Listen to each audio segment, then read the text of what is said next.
Welcome to Abhinav Bharat. నేను journalist Ravichandra. ఆంధ్రప్రదేశ్లో కూటమి ప్రభుత్వం అధికారంలోకి వచ్చిన తర్వాత విశాఖపట్నంని ఒక ఇండస్ట్రియల్ హబ్గా, ఎకనామిక్ హబ్గా మారుస్తాము అంటూ పదే పదే చెప్తూనే వస్తున్నారు. దీనికోసమనే అటు నారా చంద్రబాబు నాయుడు డైరెక్షన్లో మంత్రి లోకేష్ కానీ, కూటమిలో ఉన్నటువంటి ఇతర నాయకులు కానీ ఫ్యాక్టరీలు, ఇండస్ట్రీలు లేదంటే ఐటీ కంపెనీలని ఆంధ్రప్రదేశ్లో తేవాలని చెప్పి విశ్వ ప్రయత్నాలు చెప్తున్నారు. దీంట్లో ముఖ్యంగా నారా లోకేష్ గురించి మాట్లాడితే అంతర్జాతీయ వేదికలపైన కానీ లేదంటే జాతీయ వేదికలపైన కానీ ఇతర రాష్ట్రాల్లో ఉన్న కంపెనీలను కూడా ఆంధ్రప్రదేశ్కి తీసుకురావాలి అని చెప్పి విశ్వ ప్రయత్నాలు చేస్తున్నారు. ఆంధ్రప్రదేశ్లో ఈ విశాఖపట్నంని ఎకనామిక్ రీజియన్గా మార్చాలి అని చెప్పి కూటమి ప్రభుత్వం ప్రయత్నాలు చేస్తుంది. అయితే ఇక్కడ విశాఖపట్నాన్నే ఎందుకు కూటమి ప్రభుత్వం చూస్ చేసుకుంటుంది? మరి అమరావతిని క్యాపిటల్ సిటీ, కొన్ని వేల లక్షల కోట్లతో క్యాపిటల్ సిటీగా ఏర్పాటు చేసుకుంటామని చెప్తున్న ప్రభుత్వం ఇక్కడ విశాఖపట్నంని మాత్రమే ఎకనామిక్ అండ్ ఇండస్ట్రియల్ హబ్గా మారుస్తామని చెప్తుంది. దీనికి కూడా కొన్ని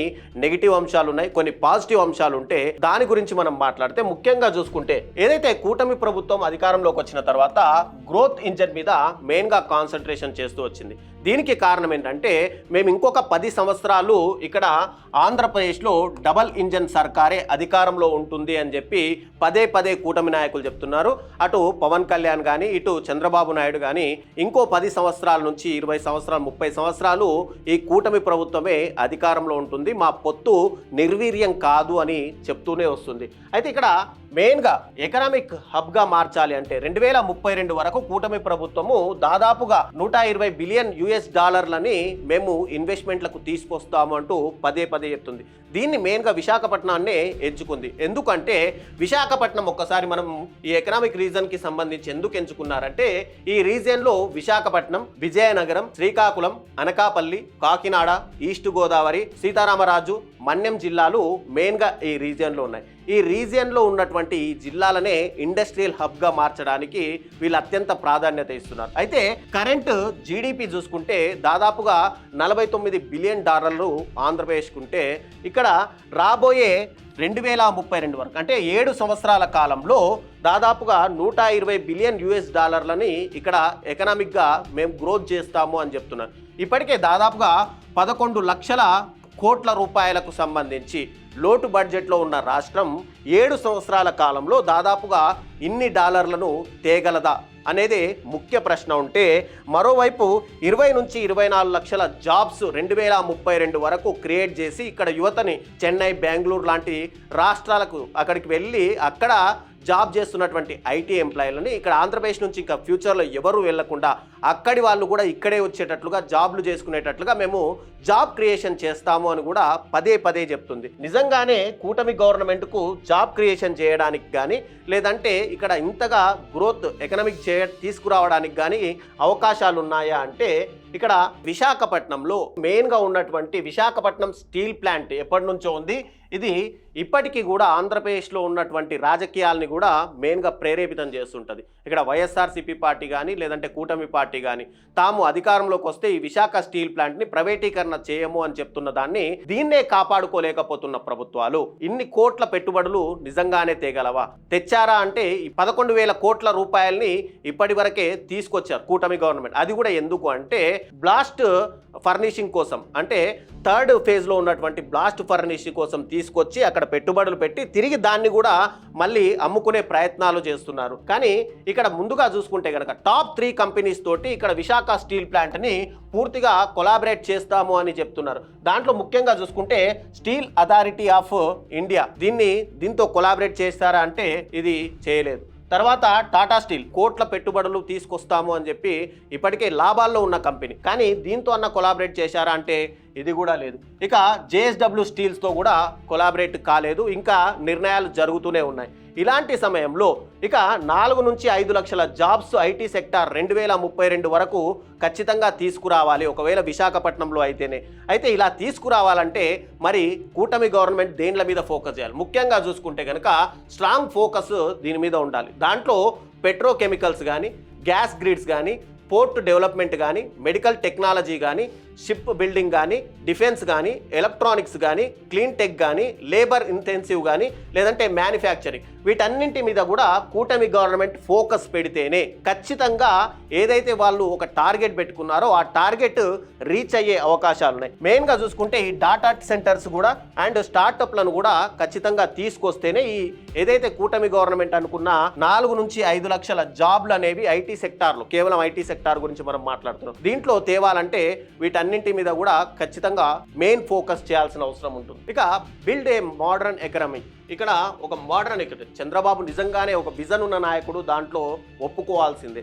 ఆయన వల్లనే చాలా వరకు ఐటీ కంపెనీలు కూడా అటు హైదరాబాద్లో, తెలంగాణ రాష్ట్రంలో ఎస్టాబ్లిష్ అయ్యాయంటే ఆయన ప్రమేయం ముఖ్యంగా చెప్పుకోవాలి. అదే విజన్ ఉన్న చంద్రబాబు ఇక్కడ ఖచ్చితంగా 41 crores ప్రాజెక్టు ఫోకస్ చేసి మ్యానుఫ్యాక్చరింగ్ యూనిట్స్ తీసుకురావాలంటే ఖచ్చితంగా ఇక్కడ 7,50,000 న్యూ హోమ్స్ క్రియేట్ చేయాలి. ఇక్కడ అర్బన్ ఏరియాలలో కూడా, ఏదంటే విశాఖపట్నం చుట్టుపక్కల ఏరియాల్లో కూడా దాదాపుగా 5 లక్షల high skilled IT and electronics jobs తేవాలి. తర్వాత 20,000 హెక్టార్ల న్యూ ఇండస్ట్రియల్ పార్క్స్, ఖచ్చితంగా క్లస్టర్స్ కూడా ఇక్కడ క్రియేట్ చేయాల్సిన అవసరం ఉంటుంది. తర్వాత 2 million remote work from home, అంటే దాదాపు 15,000 కావచ్చు, 20,000 కానీ జాబులు చేసే వాళ్ళు చాలా మంది ఉంటున్నారు. ఆయన కలగన్నట్టుగా నిజంగానే 20 నుంచి 24 లక్షల ఉద్యోగాలు తేవాలంటే ముఖ్యంగా ఫోకస్ చేయాల్సింది వర్క్ ఫ్రమ్ హోమ్ జాబ్స్ మీద. దీన్ని ఖచ్చితంగా కూటమి గవర్నమెంట్ దృష్టిలో పెట్టుకోవాలి. తర్వాత ఏదైతే విశాఖపట్నంని మెయిన్ హబ్గా చేస్తామంటున్నారో దాంట్లో మెట్రో కారిడార్, దాదాపుగా 77 కిలోమీటర్ల మెట్రో రైల్ సిస్టమ్ని కూడా మెయిన్గా ఏర్పాటు చేయాల్సిన అవసరం ఉంటుంది. 120 బిలియన్ డెవలప్మెంట్ ఇంజన్, ఇక్కడ 120 డెవలప్మెంట్ ఇంజన్కి విశాఖపట్నమే మెయిన్గా ఎందుకు చూజ్ చేసుకుంటున్నారు? ఇక్కడ చంద్రబాబు తెలివి గల నాయకుడు అనేది ఒప్పుకోవడంలో ఎలాంటి సందేహము లేదు. ఎందుకు అమరావతిని కాకుండా విశాఖపట్నంని వీళ్ళు ఎన్నుకున్నారు అంటే, విశాఖపట్నం అనేది ఒక ఇప్పటికే దాదాపుగా ఆంధ్రప్రదేశ్ రాష్ట్రంలో ఒక హెడ్ స్టార్ట్గా, ఆల్రెడీ ఒక మెయిన్ డెవలప్డ్ ఏరియాగా కూడా ఇక్కడ మనకు విశాఖపట్నమే మెయిన్ కనిపిస్తుంది. తర్వాత strategic location, a major gateway of east కోస్ట్కు సంబంధించి సౌత్ ఈస్ట్ ఏదైతే నావల్ ఏరియాలు ఉంటుందో మొత్తంగా సముద్రానికి సంబంధించిన ఏరియాలు, ఇక్కడ నుంచి ఇంపోర్ట్ కానీ ఎక్స్పోర్ట్స్ చేసుకోవాలన్నా కూడా ఇది మెయిన్ హబ్గా విశాఖపట్నం ఉంటుంది. తర్వాత ఇన్ఫ్రాస్ట్రక్చర్ చూసుకుంటే కార్గో పోర్ట్స్ కూడా ఇక్కడ మెయిన్గా ఉంటుంది. ఇప్పటికే స్టీల్ ప్లాంట్ ఇండస్ట్రీ ఉంది. తర్వాత ఇది నావల్కి సంబంధించి మెయిన్ బేస్లు కూడా ఇక్కడ విశాఖపట్నంలోనే ఉండిపోయాయి.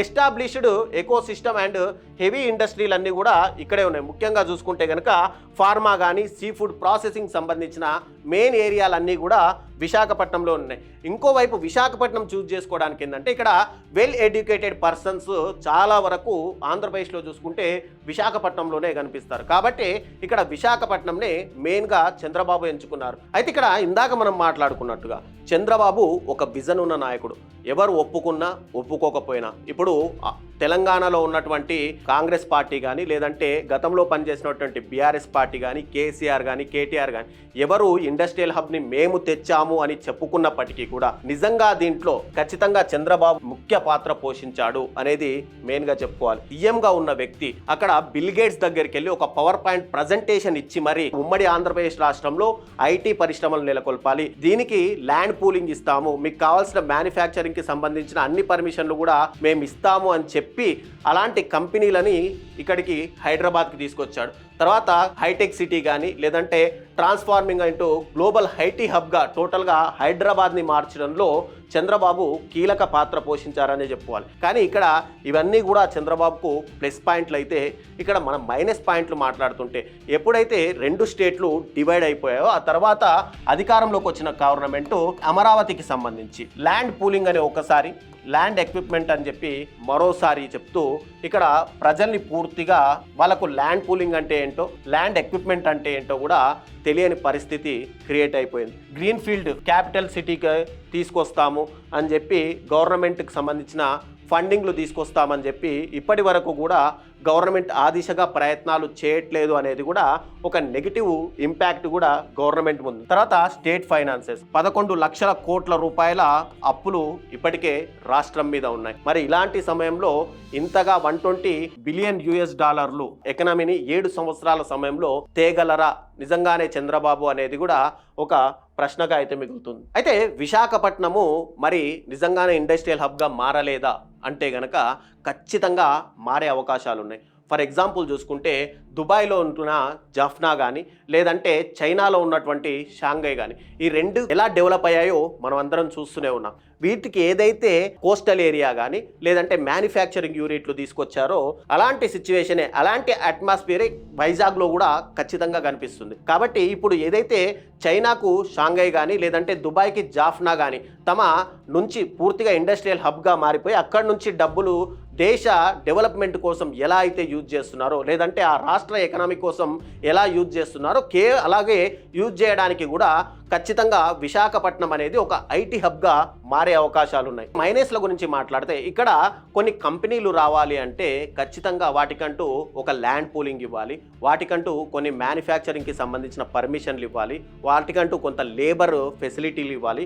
ఇవన్నీ ఇవ్వాలి అంటే మ్యానుఫ్యాక్చరింగ్ కంపెనీలు రావడానికి ముందు ఆసక్తి చూపకపోవచ్చు. ఎందుకంటే ఫర్ ఎగ్జాంపుల్ చూసుకుంటే మనము చెన్నై కానీ లేదంటే బెంగళూరు కానీ ముంబై కానీ పూణే లాంటి ఇక్కడ మెయిన్ ఐటీ హబ్లు, హైదరాబాద్ కానీ ఇలాంటి ఐటీ హబ్ ఉన్నటువంటి ఏరియాలను వదిలేసి అమరావతికి కంపెనీలు నిజంగానే వస్తాయా, రావడానికి వీళ్ళు చూపించేటువంటివి ఏమేం ఫెసిలిటీస్ ఇస్తారనేది కూడా కూటమి గవర్నమెంట్ ఖచ్చితంగా వాళ్ళందరికీ చెప్పాలి. తర్వాత ఇక్కడ ఒక ఇండస్ట్రీ ఏర్పాటు చేయాలంటే ల్యాండ్ పూలింగ్ కూడా ఖచ్చితంగా జరగాలి. దాదాపు 1,00,000 ఎకరాలకు సంబంధించి ఇండస్ట్రియల్ హబ్స్ కానీ టోటల్గా అన్నీ తీసుకురావాలంటే ల్యాండ్ పూలింగ్ ఇవ్వడం అనేది ముఖ్య పాత్ర. తర్వాత ఇక్కడ మైనస్ పాయింట్లు చెప్పుకుంటే ఎన్విరాన్మెంట్, ఏదైతే ఇండస్ట్రియల్ హబ్లు వచ్చినా లేదంటే ఐటీ కారిడార్లు వచ్చినా కూడా ఏదైతే ఇప్పుడు విశాఖపట్నం అనేది ఒక మంచి ప్రకృతి వాతావరణంలో ఉంది, ఆ ఒకవేళ ఇండస్ట్రియల్ హబ్లు వస్తే వాటికి ప్రత్యామ్నాయంగా వాటి నుంచి వచ్చే కాలుష్య కారకాలని ఎక్కడికి డైవర్ట్ చేస్తారు అనేది కూడా